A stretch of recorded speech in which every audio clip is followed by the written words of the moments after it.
زمین میں جو حلال اور پاک چیزیں ہیں انہیں کھاؤ اور شیطان کے بتائے ہوئے راستوں پر نہ چلو، وہ تمہارا کھلا دشمن ہے،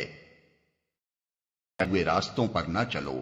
یعنی کھانے پینے کے معاملے میں ان تمام پابندیوں کو توڑ ڈالو جو توہمات اور جاہلانہ رسموں کی بنا پر لگی ہوئی ہیں۔ حکم دیتا ہے، تمہیں بدی اور فحش کا حکم دیتا ہے، اور یہ سکھاتا ہے کہ تم اللہ کے نام پر وہ باتیں کہو جن کے متعلق تمہیں علم نہیں ہے کہ وہ اللہ نے فرمائی ہیں۔ ان وہمی رسموں اور پابندیوں کے متعلق یہ خیال کہ یہ سب مذہبی امور ہیں جو خدا کی طرف سے تعلیم کیے گئے ہیں، دراصل شیطانی اغوا کا کرشمہ ہے، اس لیے کہ فی الواقع ان کے من جانب اللہ ہونے کی کوئی سند موجود نہیں ہے۔ اللہ نے جو احکام نازل کیے ہیں ان کی پیروی کرو، تو جواب دیتے ہیں کہ ہم تو اسی طریقے کی پیروی کریں گے جس پر ہم نے اپنے باپ دادا کو پایا ہے۔ اچھا، اگر ان کے باپ دادا نے عقل سے کچھ بھی کام نہ لیا ہو اور راہ راست نہ پائی ہو تو کیا پھر بھی یہ انہی کی پیروی کیے چلے جائیں گے؟ دادا کو پایا ہے، یعنی ان پابندیوں کے لیے ان کے پاس کوئی سند اور کوئی حجت اس کے سوا نہیں ہے کہ باپ دادا سے یوں ہی ہوتا چلا آ رہا ہے۔ نادان سمجھتے ہیں کہ کسی طریقے کی پیروی کے لیے یہ حجت بالکل کافی ہے۔ طریقے پر چلنے سے انکار کر دیا ہے، ان کی حالت بالکل ایسی ہے جیسے چرواہا جانوروں کو پکارتا ہے اور وہ ہانک پکار کی صدا کے سوا کچھ نہیں سنتے۔ یہ بہرے ہیں، گونگے ہیں، اندھے ہیں، اس لیے کوئی بات ان کی سمجھ میں نہیں آتی۔ حالت بالکل ایسی ہے جیسے چرواہا جانوروں کو پکارتا ہے اور وہ ہانک پکار کی صدا کے سوا کچھ نہیں سنتے۔ اس تمثیل کے دو پہلو ہیں، ایک یہ کہ ان لوگوں کی حالت ان بے عقل جانوروں کی سی ہے جن کے گلے اپنے اپنے چرواہوں کے پیچھے چلے جاتے ہیں اور بغیر سمجھے بوجھے ان کی صداؤں پر حرکت کرتے ہیں، اور دوسرا پہلو یہ ہے کہ ان کو دعوت و تبلیغ کرتے وقت ایسا محسوس ہوتا ہے کہ گویا جانوروں کو پکارا جا رہا ہے، جو فقط آواز سنتے ہیں مگر کچھ نہیں سمجھتے کہ کہنے والا ان سے کیا کہتا ہے۔ اللہ تعالیٰ نے الفاظ ایسے جامع استعمال فرمائے ہیں کہ یہ دونوں پہلو ان کے تحت آ جاتے ہیں۔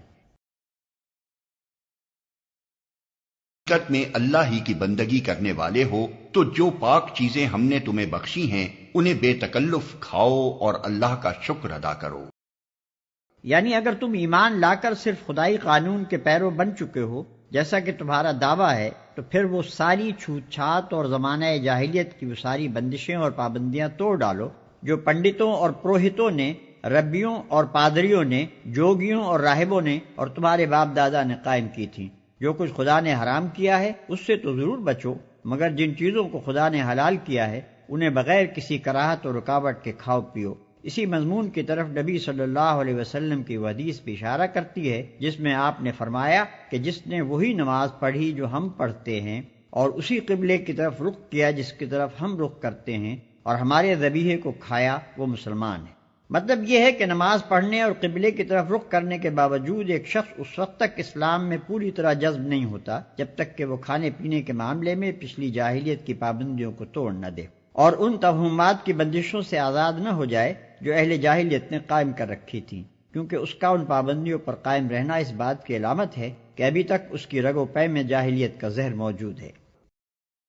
طرف سے اگر کوئی پابندی تم پر ہے تو وہ یہ ہے کہ مردار نہ کھاؤ، خون سے اور سور کے گوشت سے پرہیز کرو، اور کوئی ایسی چیز نہ کھاؤ جس پر اللہ کے سوا کسی اور کا نام لیا گیا ہو۔ ہاں، جو شخص مجبوری کی حالت میں ہو اور وہ ان میں سے کوئی چیز کھا لے بغیر اس کے کہ وہ قانون شکنی کا ارادہ رکھتا ہو یا ضرورت کی حد سے تجاوز کرے تو اس پر کچھ گناہ نہیں، اللہ بخشنے والا اور رحم کرنے والا ہے۔ اور کوئی ایسی چیز نہ کھاؤ جس پر اللہ کے سوا کسی اور کا نام لیا گیا ہو۔ اس کا اطلاق اس جانور کے گوشت پر بھی ہوتا ہے جسے خدا کے سوا کسی اور کے نام پر ذبح کیا گیا ہو، اور اس کھانے پر بھی ہوتا ہے جو اللہ کے سوا کسی اور کے نام پر بطور نظر کے پکایا جائے۔ حقیقت یہ ہے کہ جانور ہو یا غلہ یا اور کوئی کھانے کی چیز، دراصل اس کا مالک اللہ تعالیٰ ہی ہے اور اللہ ہی نے وہ چیز ہم کو عطا کی ہے، لہذا اعتراف نعمت یا صدقہ یا نذر و نیاز کے طور پر اگر کسی کا نام ان چیزوں پر لیا جا سکتا ہے تو وہ صرف اللہ ہی کا نام ہے۔ اس کے سوا کسی دوسرے کا نام لینا یہ معنی رکھتا ہے کہ ہم خدا کے بجائے یا خدا کے ساتھ اس کی بالاتری بھی تسلیم کر رہے ہیں اور اس کو بھی منعم سمجھتے ہیں۔ اللہ بخشنے والا اور رحم کرنے والا ہے۔ اس آیت میں حرام چیز کے استعمال کرنے کی اجازت 3 شرطوں کے ساتھ دی گئی ہے۔ ایک یہ کہ واقعی مجبوری کی حالت ہو، مثلا بھوک یا پیاس سے جان پر بن گئی ہو، یا بیماری کی وجہ سے جان کا خطرہ ہو اور اس حالت میں حرام چیز کے سوا اور کوئی چیز میسر نہ ہو۔ دوسرے یہ کہ خدا کے قانون کو توڑنے کی خواہش دل میں موجود نہ ہو۔ تیسرے یہ کہ ضرورت کی حد سے تجاوز نہ کیا جائے، مثلا حرام چیز کے چند لقمے یا چند قطرے یا چند گھونٹ اگر جان بچا سکتے ہوں تو ان سے زیادہ اس چیز کا استعمال نہ ہونے پائے۔ حق یہ ہے کہ جو لوگ ان احکام کو چھپاتے ہیں جو اللہ نے اپنی کتاب میں نازل کیے ہیں اور تھوڑے سے دنیاوی فائدوں پر انہیں بھیٹ چڑھاتے ہیں، وہ دراصل اپنے پیٹ آگ سے بھر رہے ہیں۔ قیامت کے روز اللہ ہرگز ان سے بات نہ کرے گا، نہ انہیں پاکیزہ ٹھہرائے گا، اور ان کے لیے دردناک سزا ہے۔ وہ دراصل اپنے پیٹ آگ سے بھر رہے ہیں۔ مطلب یہ ہے کہ عام لوگوں میں یہ جتنے غلط توہمات پھیلے ہیں اور باطل رسموں اور بیجا پابندیوں کی جو نئی نئی شریعتیں بن گئی ہیں، ان سب کی ذمہ داری ان علماء پر ہے جن کے پاس کتاب الہی کا علم تھا مگر انہوں نے عامہ خلائق تک اس علم کو نہ پہنچایا۔ پھر جب لوگوں میں جہالت کی وجہ سے غلط طریقے رواج پانے لگے تو اس وقت بھی وہ ظالم منہ میں گنیاں ڈالے بیٹھے رہے، بلکہ ان میں سے بہتوں نے اپنا فائدہ اسی میں دیکھا کہ کتاب اللہ کے احکام پر پردہ ہی پڑا رہے، نہ انہیں پاکیزہ ٹھہرائے گا۔ یہ دراصل ان پیشواؤں کے جھوٹے دعووں کی تردید اور ان غلط فہمیوں کا رد ہے جو انہوں نے عام لوگوں میں اپنے متعلق پھیلا رکھی ہیں۔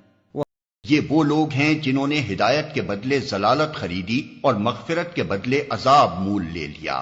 کیسا عجیب ہے ان کا حوصلہ کہ جہنم کا عذاب برداشت کرنے کے لیے تیار ہیں۔ یہ سب کچھ اس وجہ سے ہوا کہ اللہ نے تو ٹھیک ٹھیک حق کے مطابق کتاب نازل کی تھی، مگر جن لوگوں نے کتاب میں اختلافات نکالے وہ اپنے جھگڑوں میں حق سے بہت دور نکل گئے۔